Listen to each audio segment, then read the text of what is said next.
নমস্কার বন্ধুরা, শর্মি রান্নাঘরে আপনাদের সবাইকে স্বাগত। আজকে আমি বানাতে চলেছি শীতের মরশুমে চটপটা আইটেম মুসুর ডালের খিচুড়ি। এর জন্য আমি চাল আর মুসুর ডালটা ভিজিয়ে নিয়েছি।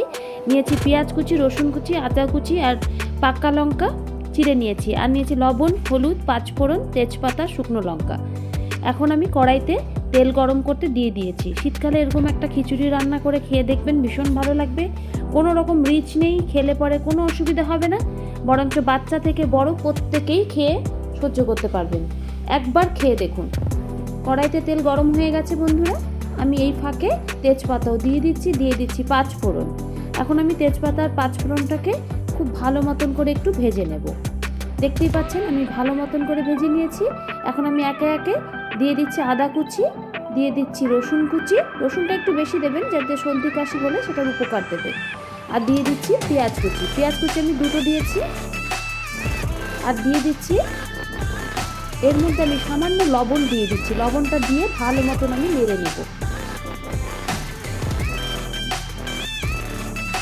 এই শীতে বা গরমে যারা খিচুড়ি খেতে ভালোবাসেন তারা একবার অবশ্যই এই খিচুড়িটা করে খেয়ে দেখবেন, ভীষণ ভালো লাগবে।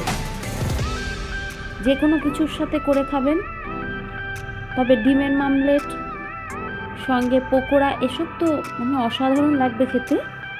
একবার বানিয়ে খেয়ে দেখবেন।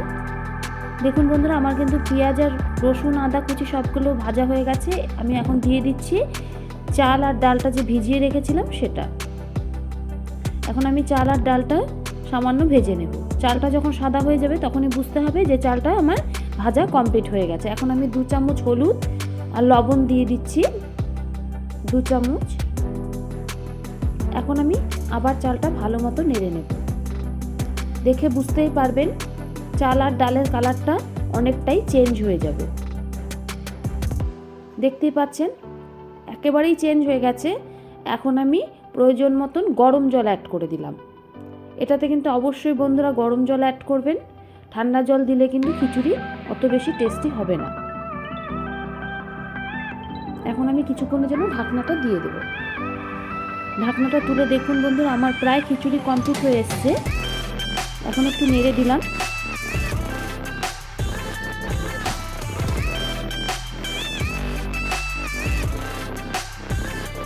সামান্য একটু চিনি অ্যাড করে দিলাম। এভাবে আপনারাও নেড়ে চেড়ে নেবেন। খিচুড়ি আমার কমপ্লিট হয়ে গেছে বন্ধুরা, আমি নামিয়ে নিচ্ছি। যদি রেসিপিটা ভালো লেগে থাকে তাহলে লাইক, কমেন্ট, শেয়ার অবশ্যই করে দেবেন। নতুন বন্ধুরা সাবস্ক্রাইব করে আমার পাশে থাকবেন। দেখা হচ্ছে নতুন কোনো চটপটা আইটেম নিয়ে। ধন্যবাদ।